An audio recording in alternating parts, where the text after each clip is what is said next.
Dito sa anniversary ng EDSA People Power Revolution, 40th anniversary na po, no? So mga Mm. kababayan natin. Of course, expected dito yung napakalaking rally. Muli, yung trillion peso march. And of course, marami pang ibang mga, tawag dito, mga puwersa ang may pinaplanong malaking pagkilos sa darating na Miyerkules, no? Sa Miyerkules. Mm. And do you think this would be enough to revive the focus or refocus the issue again dito sa massive corruption? At the same time, hindi makakalimutan itong issue sa Vice President at may issue sa ICC. Well, yes and no, no? Ay dahil ako sigurado ko walang expiry date itong outrage ng mga tao, 'di ba? Sigurado ko na yung widespread na galit ng mga tao dito sa unprecedented massive corruption na ito ay magpapatuloy kahit anuman yung maging mangyari sa Miyerkules, sa anniversary. Ang problema lang kasi, dahil itong anniversary at saka yung November 30 last time, ay ginawa lang decentralized. Lahat yan ay, kumbaga, alimawa, yung isang member ng trillion peso march o trillion peso movement, yung simbahan, isa sa mga miyembro, ang balak nila ay yung kanilang lahat ng dioceses nationwide, doon sila kikilos. No? Hindi necessarily dito. Katulad ng nangyari sa November 30. Siyempre, dahil ang tingin ng tao ay naghahanap sila ng pagkukumpul ng maraming tao, katulad ng September 21, yung iba ang tingin, uy, humihina. Hindi nakikita yung nationwide na latag. No? Halimbawa, yung napakalaking rally sa Cebu, last November 30, hindi nakita, at meron na namang malaking rally sa Cebu sa Miyerkules, led by yung bagong obispo ron, Bishop Uy. No? Malaki yung target. No? Same scale. So sana naman yung media natin ay ipakita yung latag. Hindi lang yun nandito sa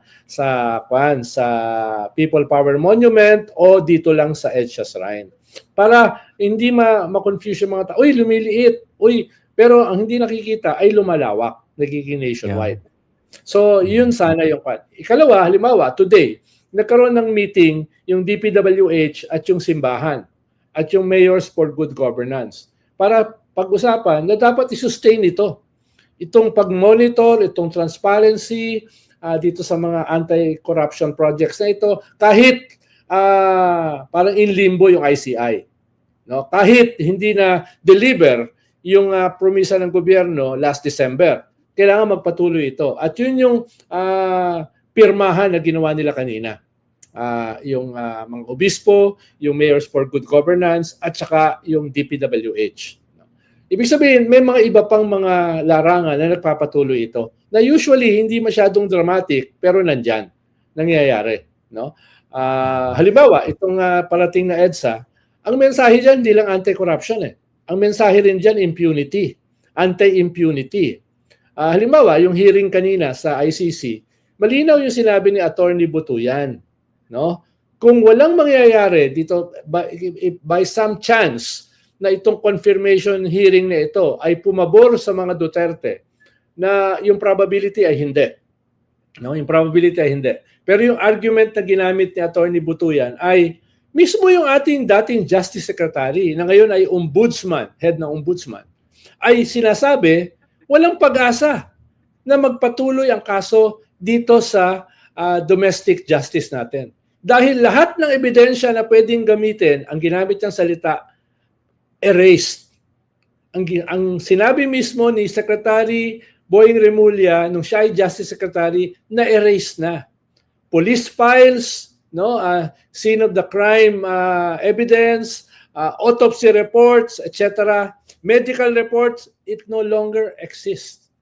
Kaya sinasabi niya, kung papatayin dito sa ICC, even by some small chance, itong trial na ito through the confirmation hearing, grabing kanyan. Grabing kasiraan dun sa hindi lamang sa mga biktima, mga pamilya ng biktima, libo-libo na pinatay, kung hindi mismo sa ICC. Sinasabi niya, ang stake dito, hindi lang yung mga pamilya, kundi mismo yung tingin ng mundo sa ICC. Kaya itong 40th anniversary ng EDSA, kasama yun sa tema. Anti-impunity para hindi na uli mangyari ito. Dahil yung EDSA kasi ay anti-impunity lang. hindi lang siya anti-corruption. Anti-impunity yung essence niya. Baka lang Tama. makalimutan ng tao dahil ang dominant ngayon ay anti-corruption. Oo. Sa ito nga napakalaking kasi 'no, napakalaking kademonyohan yung nangyaring drug war na 'yan 'no. Napakalaki ng epekto niya sa ating kaluluwa bilang isang bansa. Kaya kailangan niya magtungo pa 'yan sa tinatawag na transitional justice. Kaya nga 'di ba Yes. nung mga previous conversations natin sa NEDU talagang I was really advocating for some sort of a truth commission pero I guess that's too late for now 'no, under this administration, eh.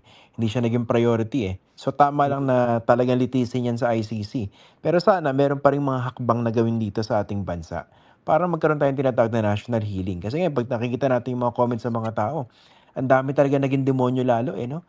Dahil naniwala sila ron sa propaganda ng mga DDS, dito sa mga sinasabi ng dating pangulo. Kaya talagang naging utak kriminal na rin yung milyon-milyong mga kababayan natin, sadly. At yan, hindi yan ideally. Yung sinasabi mo can be done. No? Yeah. Can be done. No?